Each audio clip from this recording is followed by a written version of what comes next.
Podcast odamıza hoş geldiniz. Gerçeklerin odak noktası, cesur fikirlerin ve özgür seslerin buluşma yeri Ahval'desiniz. Bizi internet ve sosyal medyadan da izleyebilirsiniz. Ayrıca mobil telefon uygulamalarımızı yüklemeyi de unutmayın. Haydi başlıyoruz. The next hearing in the trial of 16 Turkish activists, civil society workers and journalists accused of attempting to overthrow the Turkish government in the 2013 Gezi Park protests will be held on Thursday. I'm Michael Mackenzie, joined today by AFAL contributor Hala Akai and Howard Eissenstat, a non-resident senior fellow at the Project on Middle East Democracy and scholar at St. Lawrence University, to discuss the significance of the trial. Thanks for joining us, Howard. Thanks for having me. Why is the Gezi trial so important?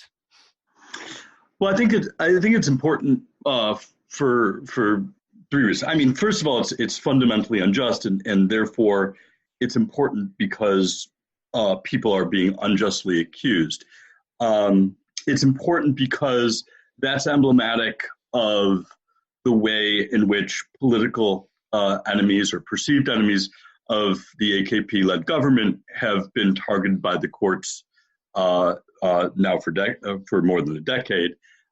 And it's important as well because the focus on Gezi has played into a narrative that President Erdogan has really embraced of the Gezi protests in 2013 being the beginning of an attempt by foreign powers to leverage dissent in Turkey against the government. And so it's part of this sort of fantastic narrative in which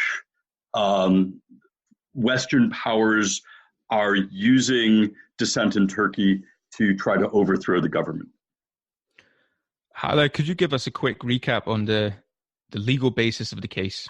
So there's not much legal basis of the case. It is just, we have an indictment that compiles 16 activists who have never been in touch in some cases who have never been in touch with each other, being presented as some organization that under instruction from George Soros, somehow launched those Gezi protests, started organizations for it 2 years before, and just made a few meetings in which only one of them were present to organize such a complicated weeks-long demonstration event.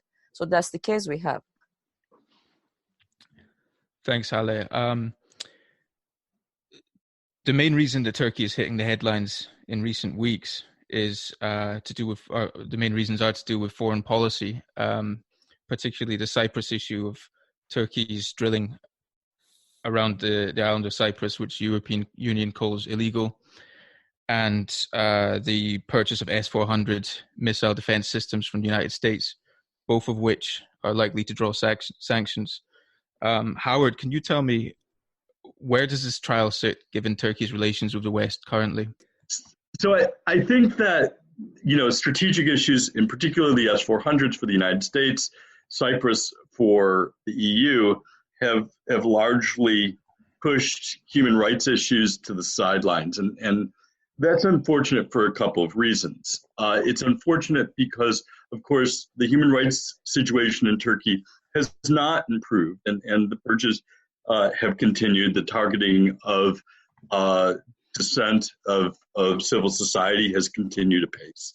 But it's also a problem because the underlying framework for Turkey that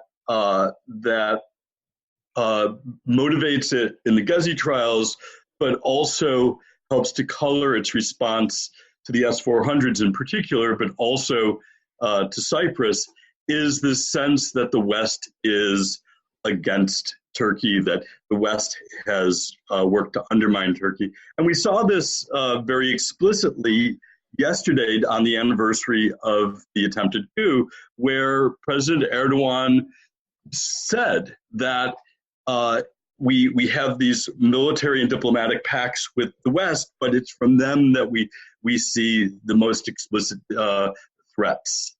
And so I think that it's important for the West to sort of keep an eye on this attack on civil society, because in a sense, it's an attack on the very basis of Turkey's relationship with the West.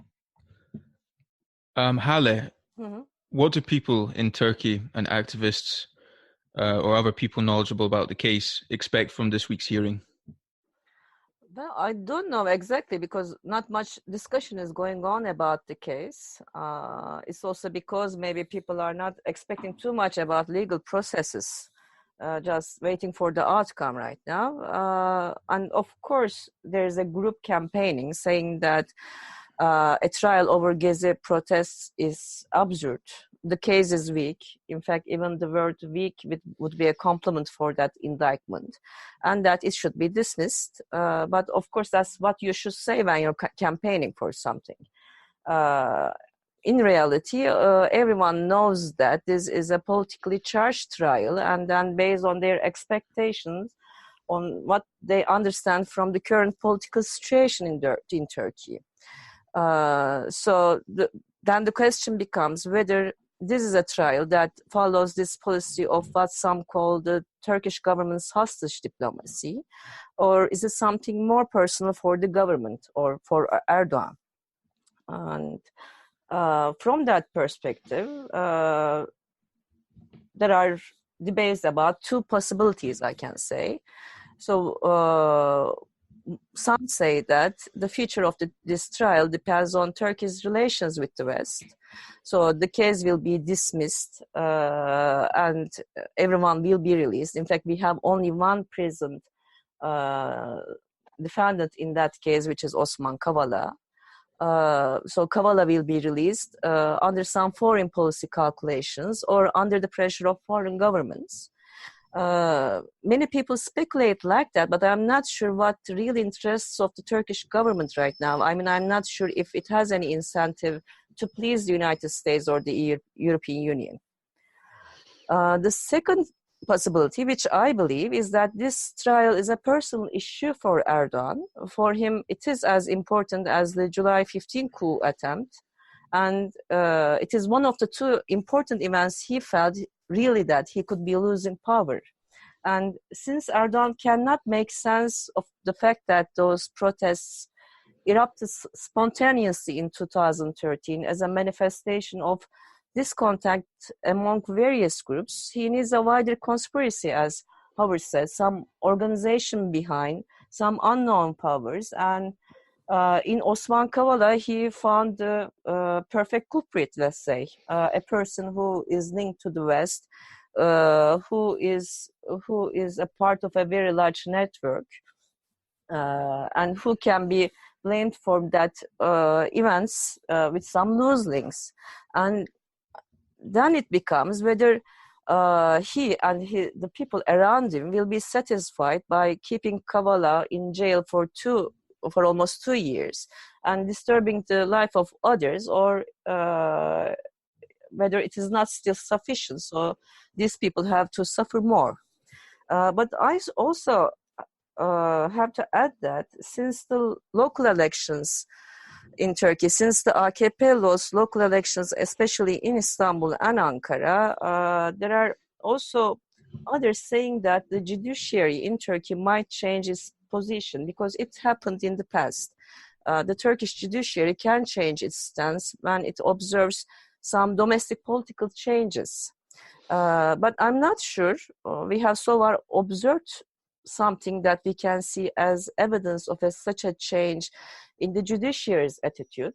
But what happened is in the previous trial, which was in late June, Yiğit Aksakoğlu, who was the other defendant who was imprisoned, was released unexpectedly.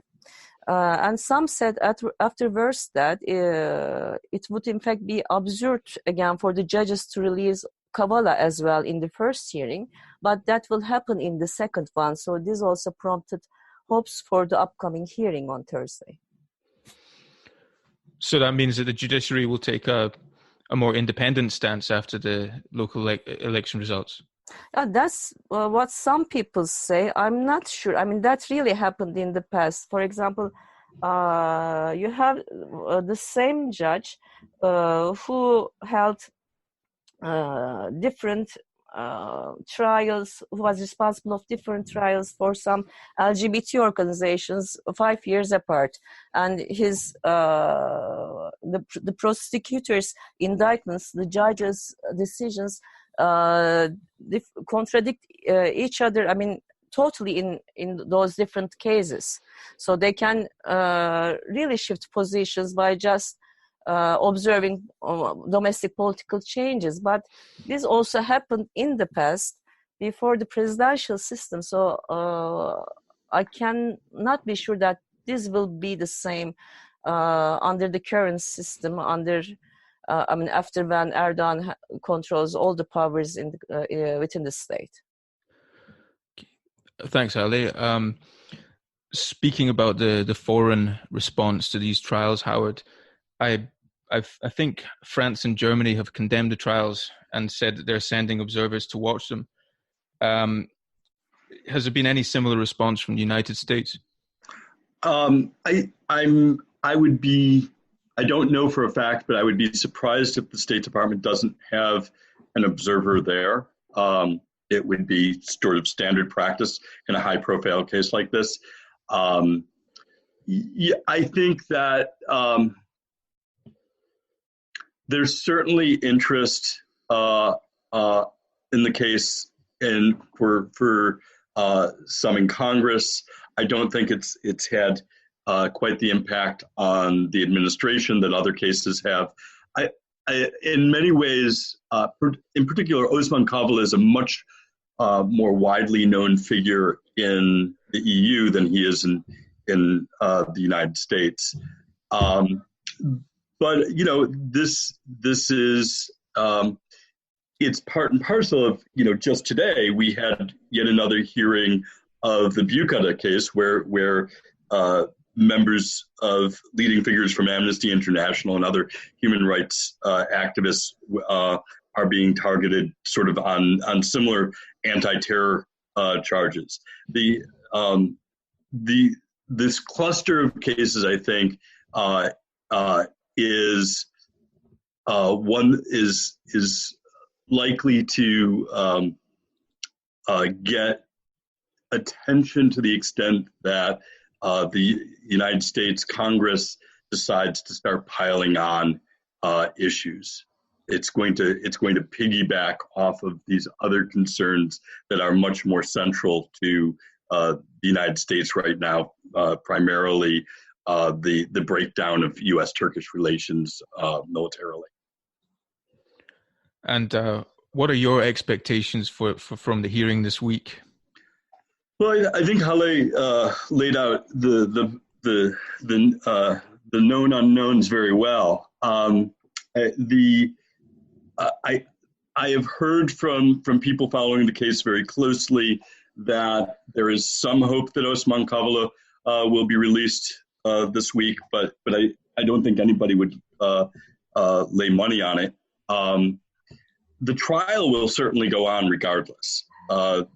These trials tend to go on and on and on, but if Kavala is released, that is a major shift and would be I think a significant victory. And the last thing that came to my mind is you mentioned how these human rights trials could be piled onto the other more pressing concerns for the US Congress. And I assume that you're talking about foreign policy concerns related to the S-400 and so on. Do you think that would be, could that potentially backfire with regards to the human rights trials? It's a great question. I think that it depends on how it's done. I actually think that it is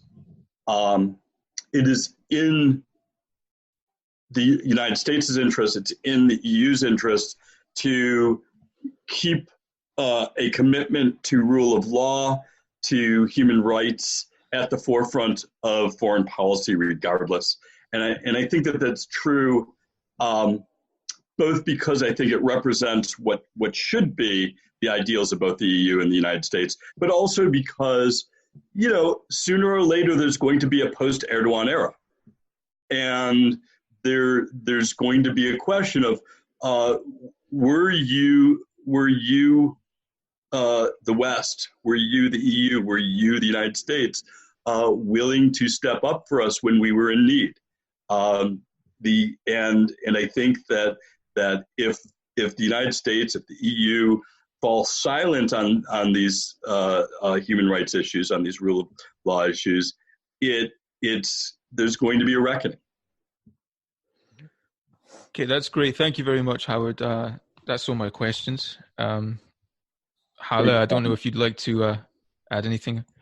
No, thank you. Maybe I should just add that one thing that makes me hopeful is the fact that, in fact, there were other people who were listed in the indictment but who were not charged. And also we know that there were some additional indictments, and many after November, when 15 of those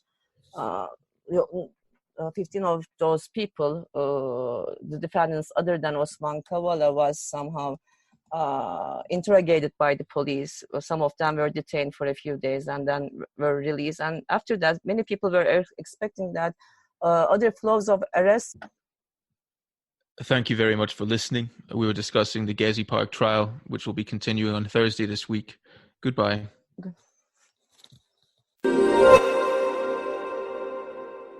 Ahval'in podcastlerini tüm mobil telefonlarda Spotify, SoundCloud ve Spreaker üzerinden dinleyebilirsiniz. Apple iPhone kullanıcıları bize iTunes üzerinden de ulaşabilir. Türkiye'nin ve hayatın cıvıl cıvıl sesleri Ahval Podcast dizisinde. Kulağınız bizde olsun.